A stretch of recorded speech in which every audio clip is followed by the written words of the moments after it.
Comme cela se passait souvent à bord d'engins fraîchement sortis de l'imaginaire, ces émotions viraient parfois à la franche inquiétude. On va faire une petite démonstration. Couper les gaz, je vais d'abord repérer. Voilà, on s'arrête. Là, on devient un ballon libre.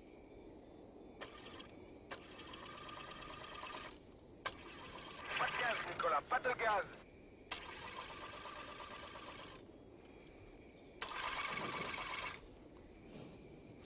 Merdoum. Soupape, Nicolas.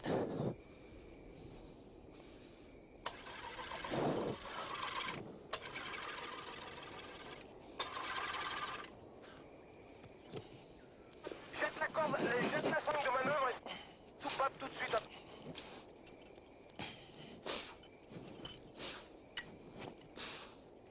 Allez, grouillez-vous, grouillez-vous. Soupape un peu, mais pas trop fort. Grouillez-vous de la prendre. Grouillez-vous de la prendre, Vince, Bruno. T'inquiète pas. Soupape, soupape encore. Non, non, non, non, non, pas trop. C'est bon, soupape plus. Vous l'avez?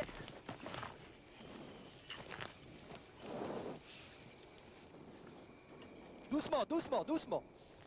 Ça n'a pas redémarré. Et la démonstration que l'on voulait faire... Oh, oh, oh, oh. Doucement, doucement, doucement, doucement. Pas de panique. Ouh. Merci mes canards. Oh, oh, oh. Oh là là là là. Je sais pas où je partais là. Mais alors, j'y allais direct. Hein. Ça marche la soupape. Hein. Il n'y a plus de batterie là, t'emmerdes pas, il n'y a plus de batterie.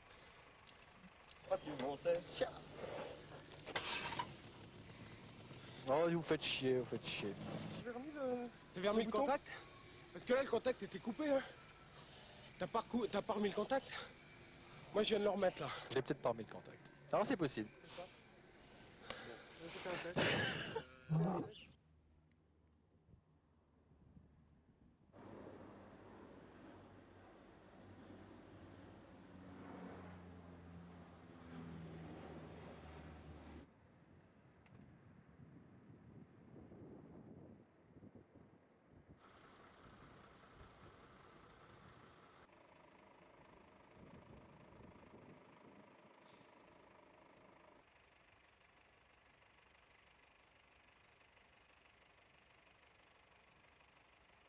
Qu'est-ce qu'on va faire tout à l'heure, Jean-Loup?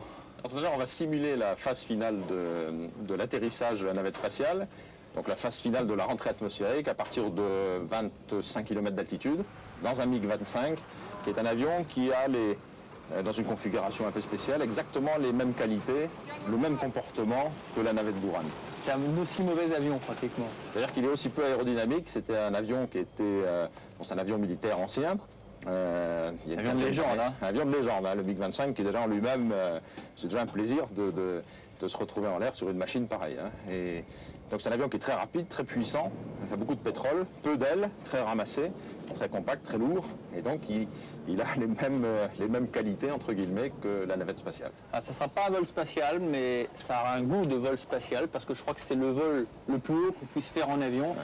Après, il faudrait continuer un petit peu, et là, on sera en état d'apesanteur. Ça sera peut-être la prochaine étape pour Ushuaïa. Vol à bord donc de 2 MiG-25 avec Jean-Loup Chrétien tout à l'heure. On va la silhouette pour le moins terrifiante de cet avion qui a fait frissonner et vibrer tous les Occidentaux pendant des années et des années, jusqu'au jour de 1976 où un pilote soviétique, je crois, quittait un peu hâtivement l'armée soviétique et s'est posé au Japon. Le MiG-25, cet intercepteur ultra rapide qui peut voler jusqu'à Mach 3, dont les vertus étaient entre autres de pouvoir aller très vite, très loin, à haute altitude. 39 km. 39 km d'altitude, c'est le record absolu, hein, je crois, des avions de chasse.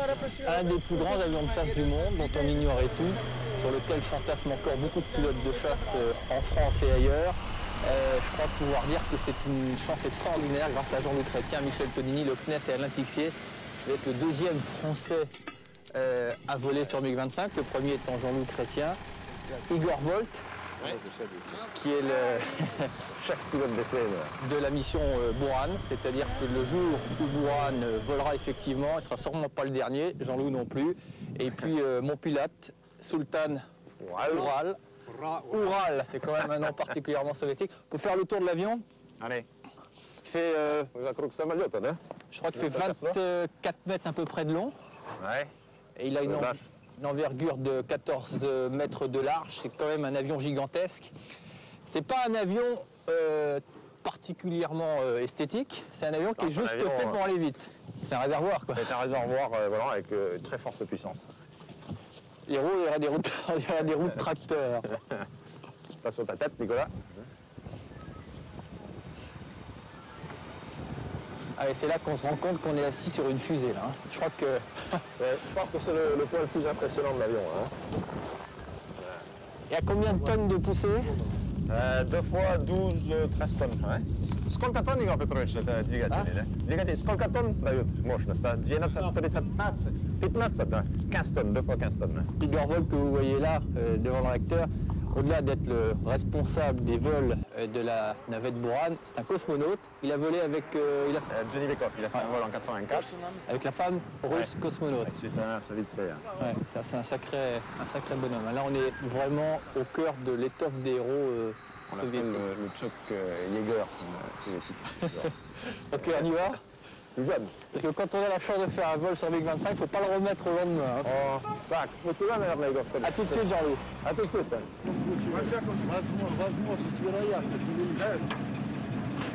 Вот сейчас я куда? Сейчас сядем, посмотрим. А сейчас я садюсь. Куда их должен сейчас убрать? А? Сейчас я их куда должен убрать? Кого? On est carrément à l'avant, là. Сейчас он должен садиться. На них, что ли? Нет. Ну, мне что все это... Сейчас вот я куда... Сейчас как? Ну как? Куда он сядет? Мне же нужно убрать там все. Распустить. Как все? Bon, on va finir de se brêler. Montée en puissance des deux énormes réacteurs du MiG-25 et c'est incroyable parce que l'on m'a installé dans cet avion sans aucune précaution. On m'a pratiquement donné aucune consigne. Je ne sais même pas où est le bouton de régulation d'oxygène. Les deux réacteurs s'allument, il y a le feu dans les chaudières. Et c'est parti pour voler avec l'un des avions les plus incroyables de l'histoire de l'aéronautique, le MiG-25 soviétique en patrouille avec Jean-Loup Chrétien. Et devant moi, c'est direct. Alors là, l'accélération, c'est quelque chose d'époustouflant. Oh, incroyable, incroyable. C'est vraiment une fusée sur laquelle nous sommes assis.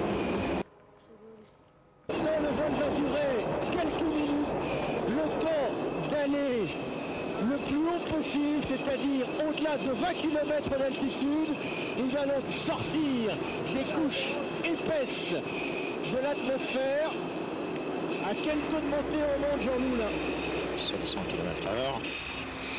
On est à peu de minutes après décollage. Je pense que c'est pas mal comme parcours. Ah, c'est incroyable parce que sans même avoir le temps de réaliser, on a quitté le plancher des mâches, on est au-dessus maintenant de la couche nuageuse. Jamais un pilote de chasse avec des avions plus classiques ne vont aussi haut, puisque lorsque nous avions fait un vol en Mirage 2000, eh bien, nous nous étions arrêtés aux alentours de 14-15 mm. Derrière, la silhouette du MiG-25 de Jean-Loup Chrétien et de Igor Volk ressemble à un vaisseau spatial. On est à sans doute plus de Mach 2. Je rappelle que cet avion peut voler à Mach 3 fois 1250 km/h. Le MiG-25 détient le record absolu d'altitude avec un vol de 36 000 mètres. C'est vous dire qu'il faudrait encore quelques minutes de patience pour peut-être atteindre l'état d'apesanteur. L'apesanteur est dans cette direction à tout juste quelques minutes de vol. C'est à la fois rageant, mais c'est déjà un moment suffisamment rare et précieux.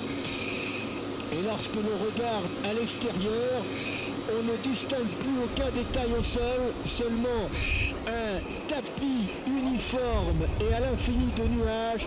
Et l'on devine à mesure que l'on s'élève la rotondité de la Terre et l'on s'éloigne de nos références habituelles. Ça va, Nicolas? On va bien, on est à quelle altitude, Jean-Loup, là? On est vers 25 km d'altitude.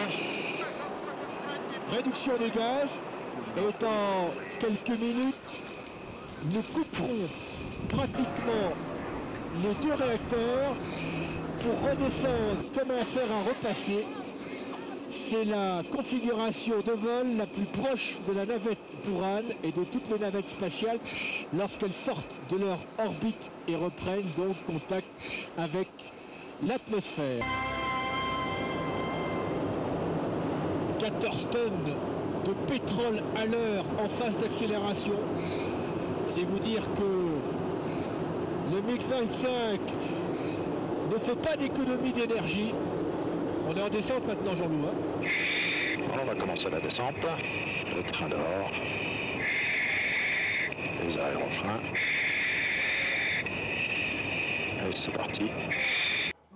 Quasi en chute libre et que délicatement nos deux pilotes tentent de positionner dans les trois dimensions pour que cette trajectoire planée puisse les amener le plus près possible du seuil de piste sans en principe avoir à faire de remise de gaz, car je rappelle que dans le cas de la navette Buran, eh bien, il n'y a évidemment pas de possibilité de remise de gaz. Comme un planeur, ils sont condamnés à un atterrissage parfait.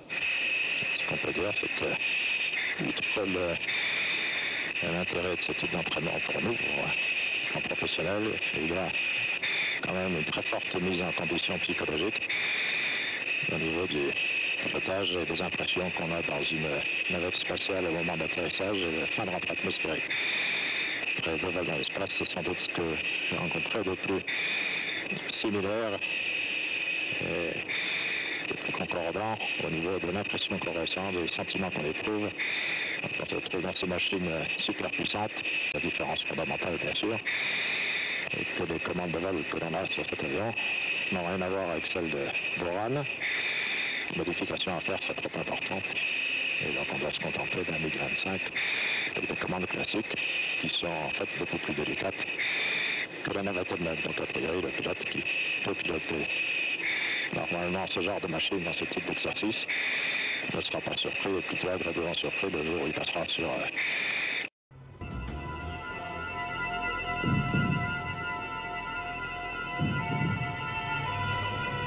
Allô Nicolas? Oui. Allô, est-ce que tu nous entends, Nicolas? Oui, parfaitement, je vous entends très bien. Là, je suis en train de régler les derniers préparatifs, quelques vérifications du côté de mes harnais.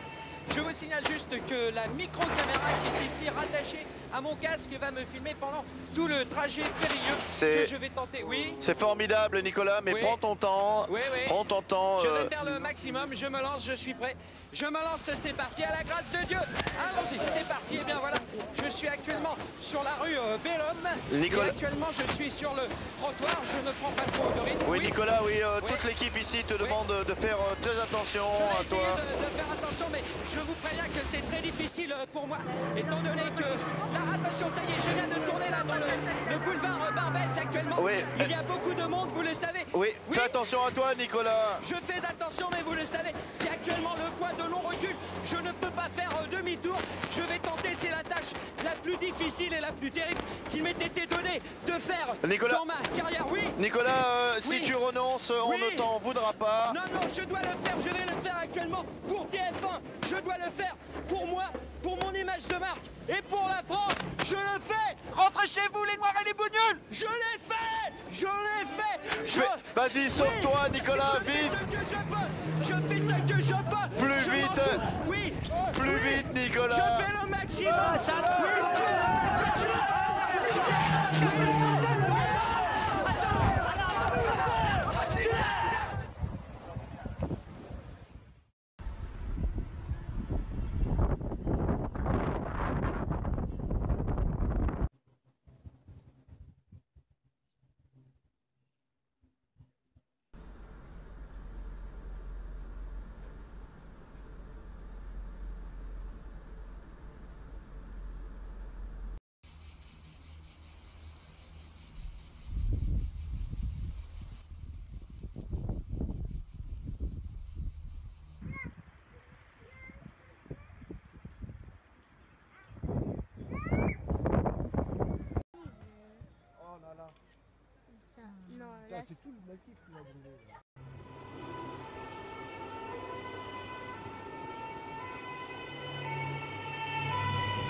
Bonsoir, bienvenue sur Antenne 3 Marseille.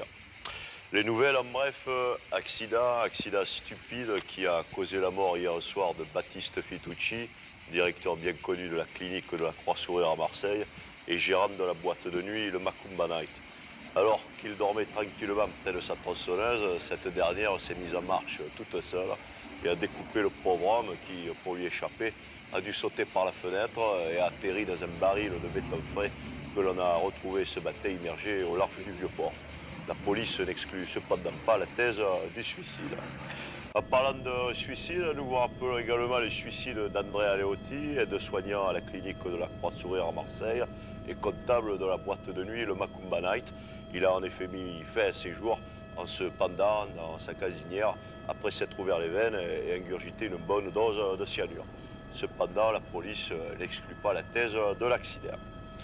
Drogue, superbe prise ce matin par les policiers du 7e arrondissement qui ont découvert 400 kg d'héroïne dans le coffre de la voiture du préfet.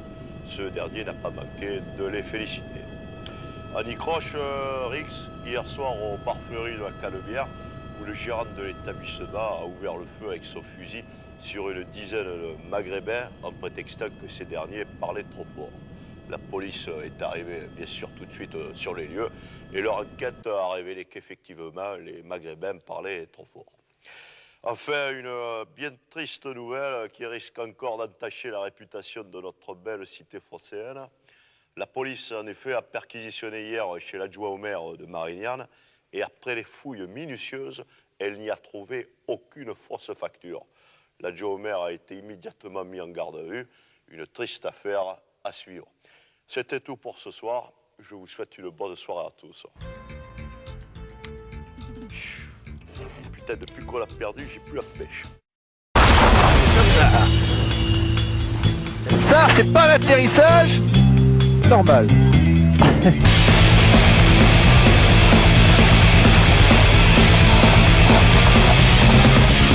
Brutal. Nous sommes sans doute dans un des rares endroits où l'on puisse apercevoir la rotondité de la Terre.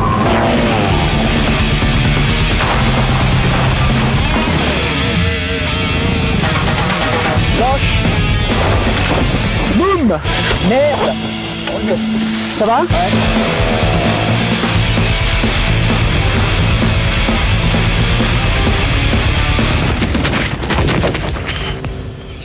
Impeccable, impeccable, impeccable.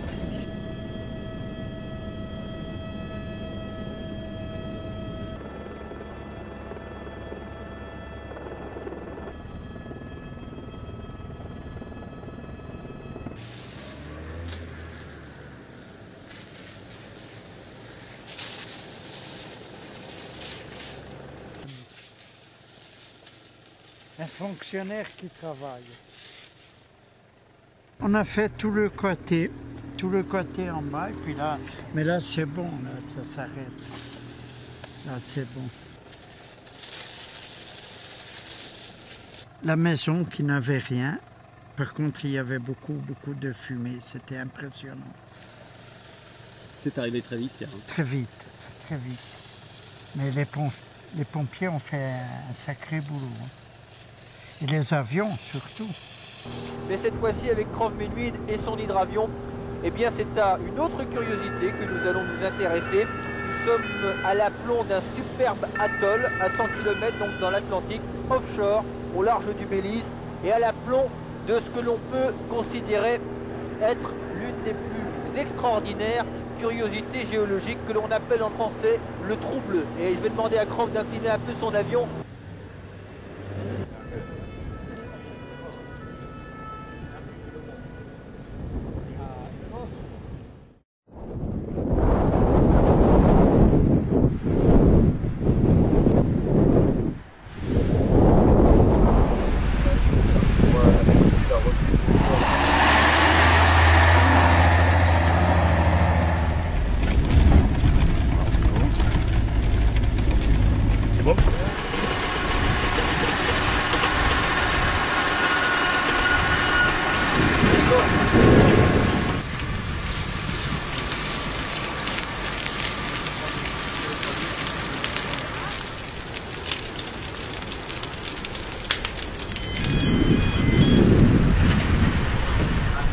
Leur demander qu'ils passent par Colbas et qu'ils retournent sur la citerne Cavalière 02.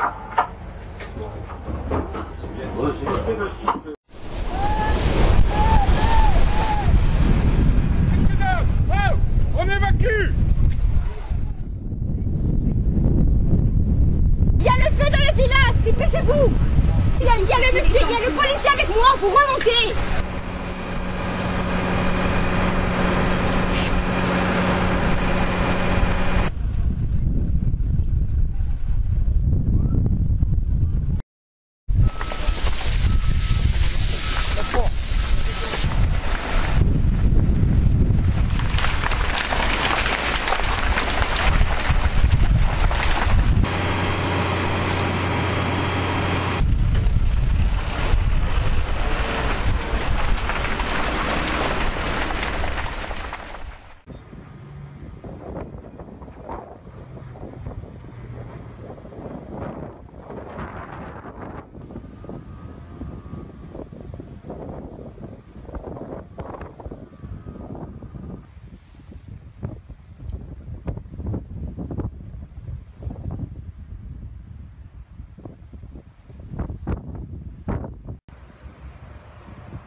De ce trou bleu se trouve donc dans le plateau corallien. Voilà, on va aller s'y poser avec l'hydravion de Krav Minuit et l'idée aujourd'hui c'est de vous montrer donc cette curiosité géologique, de descendre à l'intérieur car il y a un spectacle tout à fait étonnant. Première rencontre de l'émission, premier sujet de l'émission avec, on reste dans le domaine maritime, quelqu'un qui comme Krav et moi. Moi, je veux saluer d'abord celles et ceux qui vont combattre le feu, qu'ils soient sapeurs-pompiers, qu'ils soient pilotes, parce qu'ils prennent des risques considérables. Vous voyez, hélas, dans le Vaucluse, nous avons aujourd'hui 2 pompiers qui sont grièvement blessés, qui ont été évacués parce qu'une saute de vent a fait que le feu les a enveloppés. Donc, ces femmes et ces hommes risquent leur vie tous les jours. Et donc moi je veux attirer nos concitoyens, l'attention de nos concitoyens sur le fait qu'il faut évidemment dans ces périodes-là faire preuve d'une grande vigilance. Alors je souhaitais, puisque j'étais invité, c'était ma première sortie depuis l'élection présidentielle, je voulais m'exprimer, non pas sur l'actualité. De ce point de vue-là, vous savez que j'ai une réserve, une retenue, parce que je considère que mon successeur doit avoir la liberté de pouvoir trouver son style, sa méthode, faire ses choix. De la récolte, je pense, arrive. Il faut bien. Hein, j'avais encore sous les yeux des statistiques sur les créations d'emplois au cours du premier semestre. Je laisse une situation qui, je crois, peut être utile à mon successeur. Je vous remercie pour votre attention. Merci Mathilde Panot. Avant de donner la parole à Hubert Wulfranc qui va pouvoir se préparer d'autant plus, on fait une toute petite pause de 5 minutes. Je vous demande votre indulgence. Je suis arrivé ici avec un peu de fièvre et j'ai besoin de 5 minutes de pause si ça vous dérange pas. C'est pas l'accumulation des questions qui me pose problème, mais pardon de cette spontanéité. Merci. Je vous demande 5 minutes. Merci.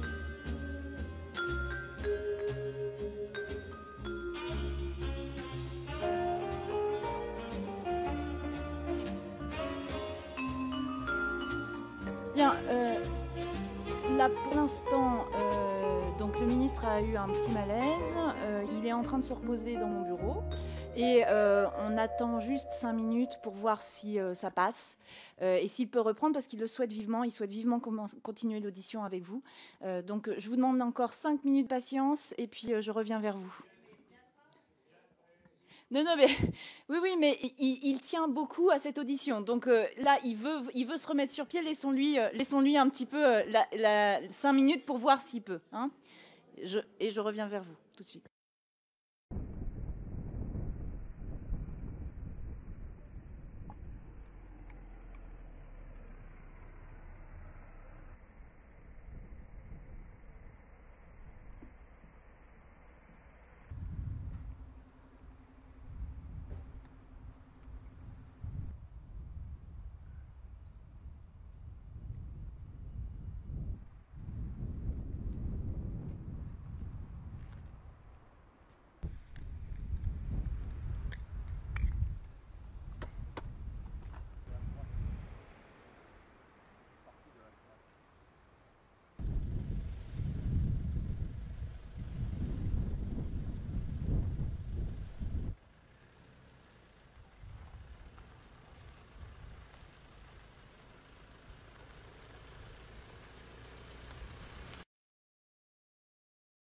Bien, chers collègues, la situation ne s'améliore pas.